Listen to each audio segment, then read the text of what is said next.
Hello and welcome to Doc Talk Live. This is NorthBay's way of reaching out to the community on important health issues. With us is Dr. Herkanwal Khaira, who is a urologist with NorthBay Healthcare. Now, he treats both men and women in his practice, but today we're focused on a common issue for men, enlarged prostate. And without further ado, Dr. Khaira. Thank you. So this is one of the first times we're doing this via Facebook, and I think there's some nice things about it. Notably, I can talk to you without having to wear a mask, and everyone doesn't have to be spaced out 6 feet. This also gives the opportunity for all of you out there, if you have questions as they're coming up, not to feel embarrassed, and you can just kind of type them in, and at the end of our talk, we'll be able to address all of those questions. So I hope this is very helpful. I'll be talking specifically about prostate and prostate health with emphasis on benign prostate disease. So to get started, the first question I usually get in my clinical practice is, what is a prostate and why am I having troubles with it? Well, the first thing about a prostate is a uniquely male organ. Only men have it. And it serves as a fertility organ. So it provides about 25% of the fluid that's in ejaculate. It thereby helps protect and nourish sperm in the fertility process. After a man no longer wants to sire children, the prostate, we haven't found, has any useful purpose. In fact, after the age of siring children is usually when men start developing problems with their prostate. Where is the prostate? Well, it's this little walnut-sized organ, and it sits right below the bladder.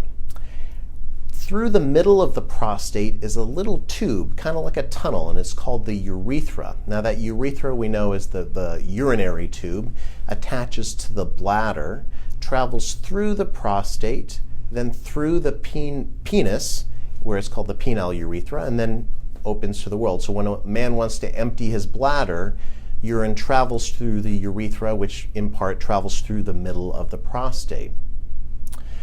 The prostate, as a man grows older, will typically start increasing in size. This is called prostate enlargement, and there's a few other problems that can afflict the prostate too. But the enlargement of the prostate, which increases as men get into their 40s, 50s, and ultimately when a man is in his 80s or 90s, about 90% of men have some degree of enlargement of their prostate. Well, that enlargement of the prostate can cause a lot of urinary problems and quality of life problems. So we're going to emphasize the talk about what are the problems that the prostate develops, what are the ways that we assess this, and what are treatment options. And there's lots of other things that can transpire with the prostate. There can be problems with infection, problems with cancer. I won't emphasize those during this talk, but I would say sometimes these symptoms can mimic one another, meaning infection of the prostate can seem like enlargement of the prostate, or advanced prostate cancer can mimic enlargement of the prostate. Point being, if a man is having symptoms that seem like they're prostate enlargement, good idea to get checked out to make sure it's not one of those other conditions, which would obviously be treated differently.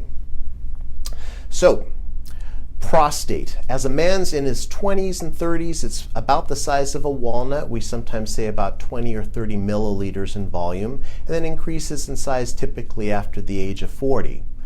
Whose prostate gets enlarged? Like I said, most everybody's will. We do find that there's a familial inheritance of enlargement of prostate. So oftentimes men whose dad had prostate problems will also notice when they get into their 50s, 60s, that they start having prostate problems.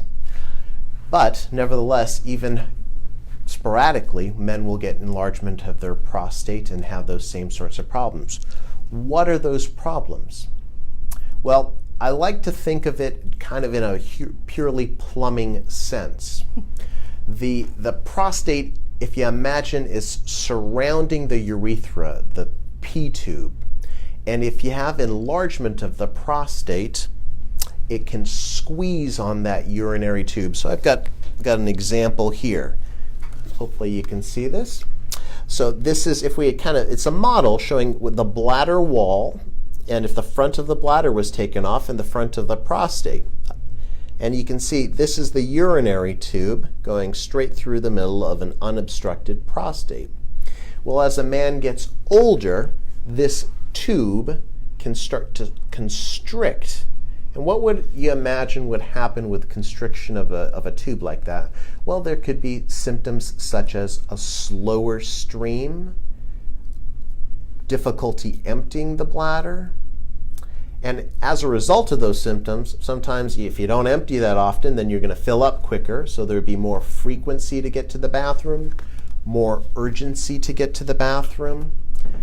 You can be getting up at night to go to the bathroom. And when things get really bad, that urgency can translate into what we call urge incontinence. I got to get to the bathroom and can't get there in time because the bladder is so full and it just decides, I'm going to squeeze against your will no matter what you want, and people can start leaking urine as a result of that.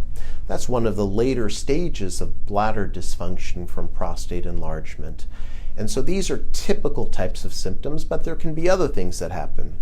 Imagine that old stagnant urine sitting around because the bladder's not emptying because the prostate is obstructed. Well, that can lead to infections or development of urinary stones. And even at times it can lead to the state where one can't go to the bathroom at all. You want to go to the bathroom, but you can't. You're in retention. And that can even lead to the kidneys getting damaged because they have nowhere to send that urine, and that urine backs up and then toxic waste can develop. So the prostate can be the source of a myriad of problems. The way I like to just describe it to my patients if they're having a hard time understanding this is just imagine a clogged drain, and the prostate's the culprit in this clogged drain. The bladder, being the sink, backs up with fluid, and let's say if you're getting stones or infection, you just imagine that stagnant urine, stagnant fluid building up in there. So flow, the basic plumbing of when the urine comes into the bladder, stays there a few hours and should flow out, is what we're trying to do in our field in urology. So I oftentimes have patients who are really hesitant, or when they finally see me, it turns out they were hesitant to come and see a urologist. And that's one of the number one questions I ask. Well, you're wetting yourself and you're getting up 5 times at night. What took you so long to seek attention? And I've heard the full myriad of responses, but the most common ones were, I thought it was just the old man's disease, that I had to deal with this. This is part of living and aging. Or I heard that, oh, you do these horrible things at the urologist's office, and I didn't want any part of that. So part of the reason I like to give these talks is at the very least to dispel those myths and let you know what do we do, how do we do it, and what are the benefits from it. So when we see a patient with urinary problems and we attribute it to the prostate, the things that we're going to do in our office is an examination. And this involves an examination of the genitalia, and typically we do a prostate exam. That means sticking one finger into the backside for a few seconds just to feel the prostate. And that allows us to do numerous things, get an idea about how big the prostate is, if there's any signs of infection, and if there's any signs of cancer. So this gives us a lot of perspective on the problem that we're dealing with and how to treat it appropriately. And then there's a few other tests that we like to use. We typically like to get a urine sample and do some testing on that. And a lot of times I like to check an ultrasound on the bladder, and we do that here in our office, where we basically see after a patient's gone to the bathroom how much urine that they're holding on to, and that can be very helpful for us. So these are relatively benign diagnostic tests that we do that give us a great understanding on what the disease is and how to treat it. We also utilize cystoscopy quite a bit, and cystoscopy means looking inside the bladder.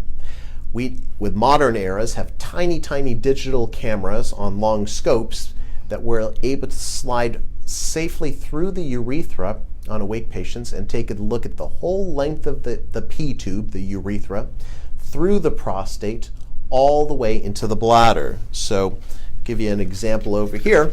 if we had taken off a side section, like this is the front of the body and this is the back, we would be going straight through the urethra, up through the prostate, and be able to look inside the bladder. Pretty remarkable technology. That procedure itself just takes a few minutes. What we use is a viscous anesthetic jelly inside the urethra, which really makes the procedure quite comfortable. Takes about 2-3 minutes for the procedure, and the anesthesia time is about 10 or 15 minutes. Afterwards, patients are able to get up, walk out, and in fact, during the procedure, we're typically watching the TV screen together, talking about what we're seeing and what are the options. So that's usually the state of our evaluation in the office, and there's also a blood test called PSA, prostate-specific antigen, and we use that as well, in part looking at the enlargement of the prostate, but also for cancer. So these are the things that we are typically doing in the office, and then based on those results, we come up with a treatment plan. I think this would be a good moment for an aside just to talk about PSA. There's a lot of controversy in the last 10-15 years about the role of PSA, prostate-specific antigen. This was routinely being used to screen, meaning trying to detect early, prostate cancer in men. And in the 2000s, a couple of papers came out suggesting that we were overdiagnosing and overtreating prostate cancer because the PSA would catch even the small cancers that may not be destined to cause problems. And the big argument came out that most men will die living with cancer instead of die of prostate cancer. And so there was somewhat a shift moving away from prostate cancer screening. Now, as those studies from the 2000s have matured, we've come to say, well, those results were not as dramatic as we thought they were, and in fact, the risks of prostate cancer remain serious. It remains the second leading cause of cancer death in America and the #1 diagnosed cancer of men in America. So we still strongly recommend screening for men who have a family history at the age of 45 and then for the general population at the age of 50. And this includes both examination of the prostate with the finger and the use of the PSA test. So I do want to emphasize there's great value in checking that PSA. The big argument is after the age of 70, we start getting a lot of results that are confounded by just BPH, the enlargement of the prostate, and these essentially become false positives. So after the age of 70, we don't routinely recommend PSA screening, but certainly if there's a concern or some other issue, there is great value in the use of this test. So we'll go on to talk about what are our treatment options for BPH.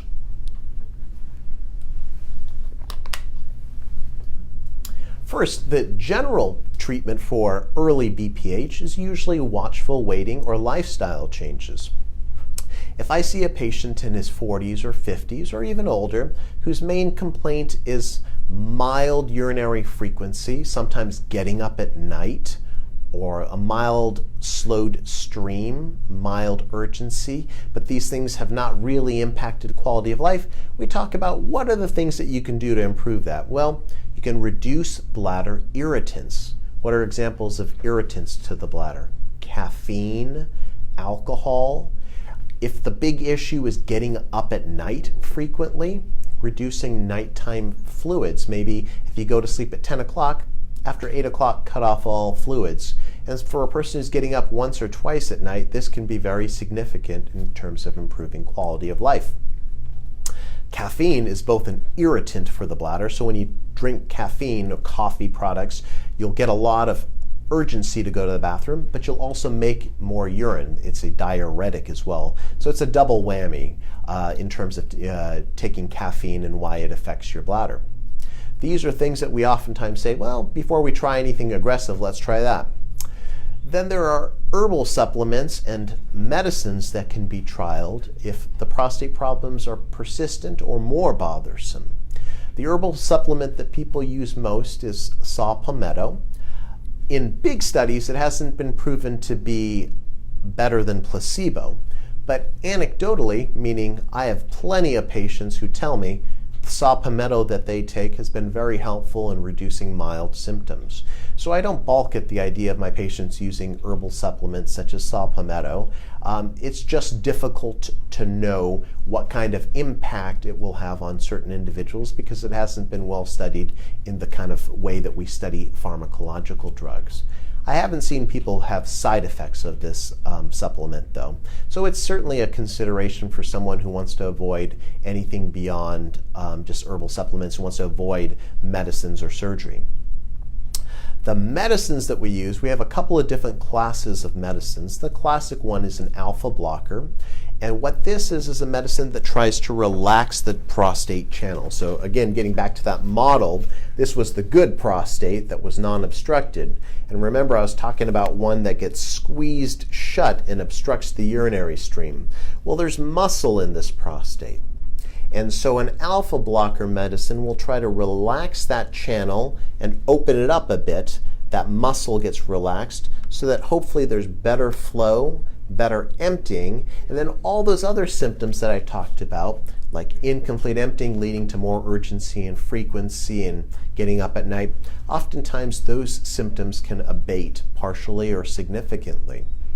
We like alpha blockers for numerous reasons because, first off, they work relatively quickly. Generally, within a week, a patient will have some degree of impact. So if they're taking this medicine, they can know if it's going to help them with their quality of life.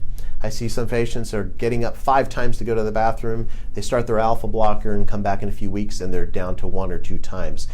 And that's a pretty profound, quick impact. And the other side of it is the risks of the medicine haven't been established to be severe for most people. Most people are able to do pretty well with this class of medicine. There can be some nasal congestion which can mimic like getting a stuffy nose or having allergies or being exposed to all this smoke. You can also have some problems with ejaculatory function. And lastly, there can be problems with dizziness for some people who run with low blood pressure. And so if I have a patient who's having bothersome side effects from the alpha blocker, I tell them stop this, don't feel that you have to do it. The point is to improve quality of life. There are other medicines that we use for the prostate too, and they have other side effects and they take a little bit longer to kick in, but these are ways that we can treat prostate problems with non-surgical interventions, and sometimes this can be very impactful to help people with quality of life. Now, if the medicines are not working or patients don't like the medicine, there's lots of other things that we can do. Now, classically, dating back over 100 years, surgery was the treatment of choice for prostate problems. And there's been numerous names for it. My patients typically call it the Roto-Rooter. We call it the transurethral resection of the prostate. And that's also called a TURP or TURP. And this is a procedure in which the urethra is entered with a scope and that obstructing prostate is surgically removed. And I liken it to channeling out like an apple, like coring out the inside of an apple to create better flow and better emptying. Very effective procedure, used for numerous situations, men that can't go to the bathroom, who are in retention, very large prostates, severe symptoms. And it's been, like I said, it's been used for over 100 years.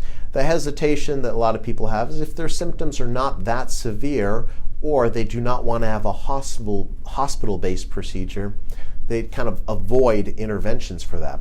And in the interim, in the last 20, 30 years, numerous alternatives to the TURP have come up.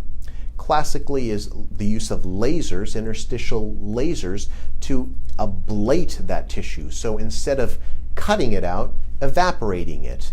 And though this is also removing tissue, the bleeding risk of the procedure is less, and generally patients can do this as an outpatient and go home after the procedure. So that is the technique that we utilize a great deal, the interstitial lasers for treatment of enlargement of the prostate. And again, that's a hospital or surgery center-based procedure. What people have been very much interested in, and what we've been able to come up with, is options for those who do not want a surgery, but the pills are not working effectively or giving them unacceptable side effects. And what is the most popular treatment that we have right now is the Urolift. It's been around for quite some time, at least 5 years, and we've seen some really, really nice results that mimic those of a surgical procedure. So this is a procedure in which little clips, and I liken it to ultimately putting a stent into the prostate, but these little clips are delivered into the prostate. So the same way that, let's say, if you had a cardiac catheterization and a stent placed where the vein was, or the artery was opened up with the stent, well, the Urolift is doing the similar sort of thing. Instead of cutting or destroying the tissue, we're pushing it to open the channel and try to recreate an open channel as the patient had when they're younger. So here's like a good example of that. Hopefully this comes up. This is showing classically an obstructed urethra. And this is the prostate on the left side and the right side. When we look in with a scope and we see an obstructed prostate, this is what we see. We see, well, the urethra is that little tiny channel in between. The Urolift procedure, we deliver these little clips into the prostate and push this tissue laterally to the sides. So the end result is this, and hopefully this comes through, that you can see the bladder in the backdrop over there and a wide open channel, and now the prostate has been pushed aside. And this mimics how the prostate was when the patient was younger, unobstructed, so the urethra tube it is no longer squished while it's traveling through the prostate. Nice things about this procedure, it can be done in the office setting. It's non-surgical, so there's no cutting or destroying of tissue. So generally the recovery is much, much quicker. Most of the time we can do this procedure without needing a catheter left in the bladder. And there's problems that develop from surgical treatment of prostate, including ejaculatory dysfunction, which we don't see with this procedure, nor do we see any erectile dysfunction, essentially because we're not destroying any tissue, we're only pushing it around. So this is a very nice option for patients who are looking to have a further improvement for their urinary symptoms or just don't want to be on lifelong medications for their urinary symptoms. And it's something that you should certainly talk to your primary care doctor about if you're having problems related to the urinary system. So with that, I will pause. I think we should have enough time for questions. And I guess just one other thing I just wanted to add on. This is a very interesting time that we're dealing with, and interesting is, I guess, an understatement, or it's a more, I don't know, rosier way to say it, Pollyannish, I guess. It's a rough time, and all of us are certainly concerned about the impact of COVID-19 and certainly the possibility of transmission. At NorthBay, we've taken great steps following both CDC guidelines and our own active processes to reduce the risk and keep our patients safe from COVID-19. At this point, we have universal precautions taking place. We're closely monitoring patients and our staff, and we are a safe place to have treatment and also get evaluated. Great. Thank you, Dr. Khaira. This is the point where if you have a question, all you have to do is type it into the comment, click comment on this post and type it in, and we can pass it along. I do have a question about the Urolift. How safe are those clips? Do they stay in there forever? Are there any concerns about them slipping out or causing other issues? That's a typical, a very common question I get. So the first question is, and I'll expand upon that. The question being, how safe are those clips and what happens to them? Well, if you have your appendix taken out or your gallbladder taken out, there's a bit of surgical metal and suture that's left in your body. And that's a similar idea of what's happening with the Urolift procedure. So these clips are made out of surgical metal, specifically a substance called nitinol and stainless steel.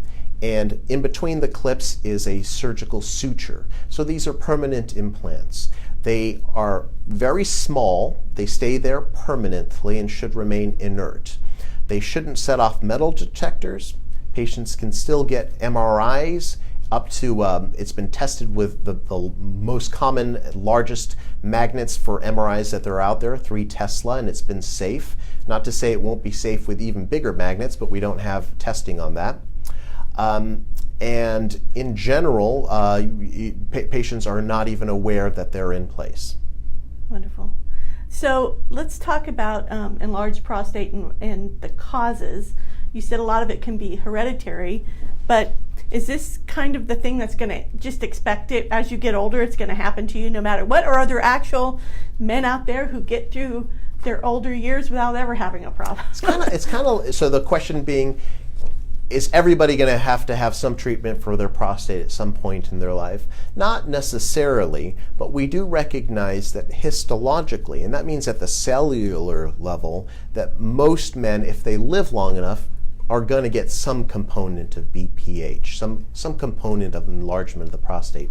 And it's kind of like a bell curve. Some people will be able to get by with just lifestyle changes or no changes at all, and might translate into a little bit more frequency, a little bit slowed stream. Some people will have more bother, and if the disease process is progressive, maybe that bother will get to the point that they want to have some kind of treatment, or that treatment won't be enough and they'll need more aggressive things. So it's kind of a double-edged sword. If you live long enough, yep, you're probably going to get BPH, but the benefit is you get to live longer. All right. So you talked about caffeine and other liquid kind of stuff, not to, too much alcohol or, coffee. But what about foods? Are there foods you can eat that will keep your prostate healthier? I get asked that question a lot. And so understand that general health will be prostate health. What we find is those individuals, and this is based on pretty good science, those individuals who do best with their prostate in terms of cancer treatment, enlargement of the prostate, are generally fitter as it is.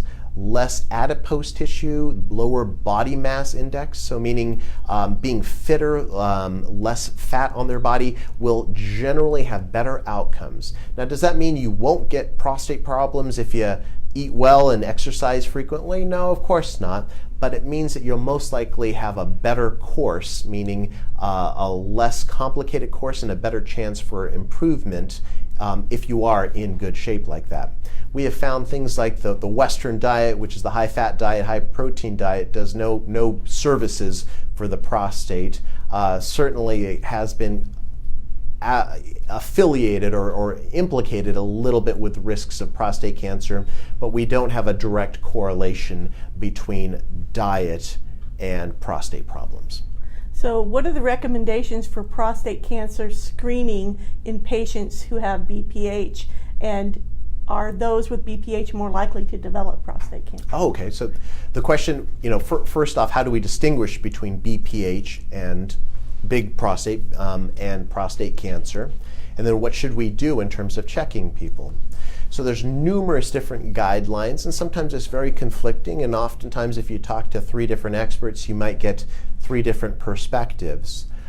What we follow is if there is a family history of prostate cancer, at the very least in one's 40s, getting a PSA test and an evaluation, and then just keeping touch to see if that is abnormal, early screening before it generally would be expected. By the time a man gets into his 50s, we do recommend getting PSA testing and the digital rectal exam on a regular basis to check for any abnormalities and signs of cancer. Will BPH cause cancer? No, they're 2 separate phenomena. The challenge is they both can cause the PSA blood test to rise. So this is a difficult thing sometimes to distinguish when men are having problems from elevated, or men are having elevated PSA, to figure out, is this related to prostate cancer or enlargement of the prostate? And obviously that needs to get further evaluated. Okay. Regarding the UroLift, what's the typical recovery period after getting the procedure done? So after the procedure, which is typically an office-based or outpatient procedure, I do tell patients that they're going to have some urgency and frequency to go to the bathroom. That's typically about 1 to 2 weeks, so that you'll be going to the bathroom more often than you normally would.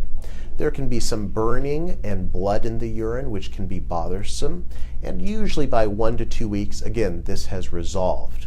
By about 2 weeks, most men have returned to at least their baseline symptoms or noticing some degree of improvement. And then the significant improvement we see somewhere between 2 and 8 weeks after the procedure.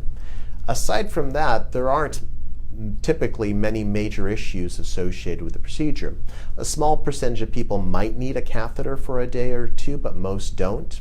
I do say until the discomfort, urgency, and frequency and urinary bleeding has resolved, probably avoid any aggressive activities like bicycle riding or weightlifting. So again, that's usually the first 1 to 2 weeks. Okay. Does everyone with BPH qualify for the UroLift procedure? So not exactly. So, it's first a question of if you have enlargement of your prostate, does it need treatment? Some people will have BPH with minimal symptoms, and obviously there's no great value in doing a procedure or taking medicines if there aren't symptoms or other problems. On the other hand, many people with BPH will benefit from having the UroLift procedure, which will improve their symptoms and quality of life. How do we know who is a candidate for the procedure? It's our evaluation, which I talked about earlier, notably the examination that we do, and also that scope test that we do. Some prostates have some interesting configurations that won't be amenable to the UroLift procedure, or the prostate is simply too large, or the symptoms are too severe that we don't necessarily recommend that procedure. How many UroLift procedures have you done, and what's typical in a year of how many you'll do in a year? I've estimated somewhere between 300 and 400 UroLifts that we've done. Our center is one of the only centers of excellence in California. Notably, I think we're the only one in Northern California designated by Teleflex, which is the company that makes the UroLift device. Okay. So does the Center for Primary Care take care of the annual exams you're talking about?